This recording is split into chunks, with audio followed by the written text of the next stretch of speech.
as crises econômicas elas destroem riquezas. E por isso que é cíclico. O que está prestes a acontecer é exatamente a mesma coisa. Tá? E aí é cíclico justamente por causa dessas injeções de liquidez que o mercado, os bancos centrais fazem na economia. Então, o que foi a crise do subprime? Se inflou os ativos imobiliários e ele foi inflado através de crédito, né? A taxa de juros muito baixa nos Estados Unidos, muito crédito na economia. As pessoas começaram a comprar imóveis sem ter condições, aquilo virou um negócio, o cara comprava o imóvel subia de preço, junto subiu o aluguel, aí o dinheiro que ele conseguia comprar de aluguel, ele conseguia pagar a prestação do financiamento imobiliário, e aí virou um negócio, porque funcionava, a bicicleta andava, porque os preços estavam subindo, né?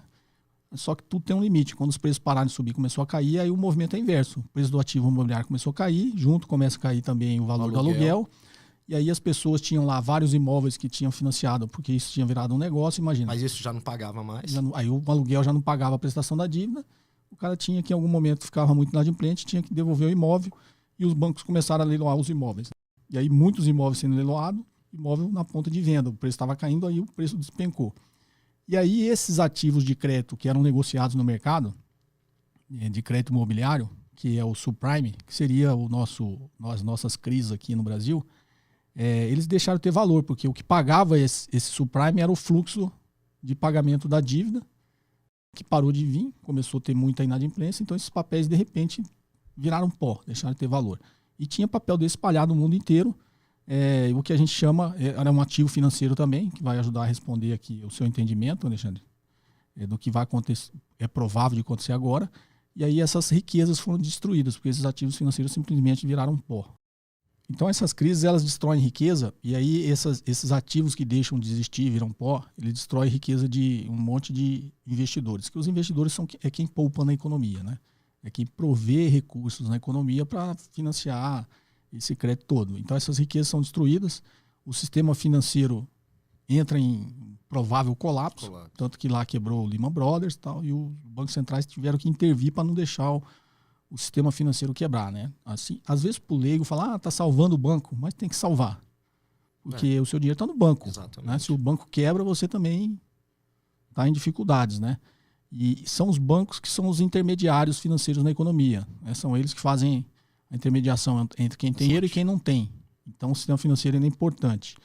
E aí, para não gerar uma crise sistêmica, os bancos centrais tentam ali injetar liquidez na economia para reativar a economia e salvar também, ao mesmo tempo, o sistema bancário. O que o Fed fez, e não tem como dar dinheiro, como ele perguntou, direto para a população. O dinheiro sempre é injetado através do sistema financeiro. Tá? Então, o que o Fed fez? Os bancos com muito ativos podres na carteira dele, nos ativos, né, desses ativos imobiliários, o Banco Central injetou liquidez nesses bancos para que eles não quebrassem. De alguma forma, assim, no popular, o que ele estava fazendo? Ele estava meio que comprando essa carteira de ativo podre e colocando dinheiro nos bancos.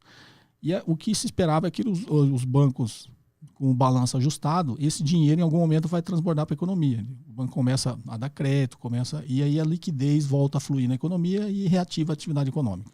Isso é bem mais complexo, mas acho assim, dessa forma simplificada dá para entender. Sim, ficou claro. Né? E aí o que os bancos fizeram? Os bancos ficaram com medo, depois da crise, de ficar dando crédito de novo na economia para não gerar o mesmo problema. Então os bancos começaram a reter toda essa liquidez que foi injetada no balanço deles. E, em algum momento, vários bancos começaram, ao invés, né, de usar essa economia, esse dinheiro, essa liquidez toda, para comprar, para fornecer crédito na economia, eles começaram a comprar ativos. Né? Então, se tem uma ideia, o Banco Central japonês compra ações de empresas.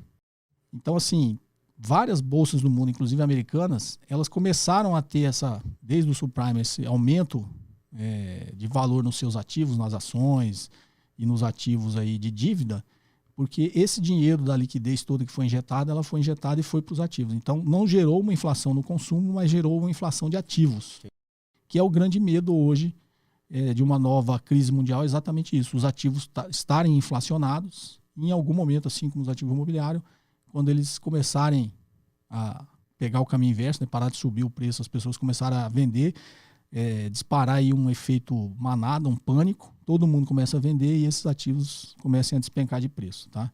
Então a gente tem que sempre tomar muito cuidado quando tiver, digamos assim, nesses momentos de euforia. Né? Porque nos momentos de euforia tem muita irracionalidade, tanto para comprar quanto para vender.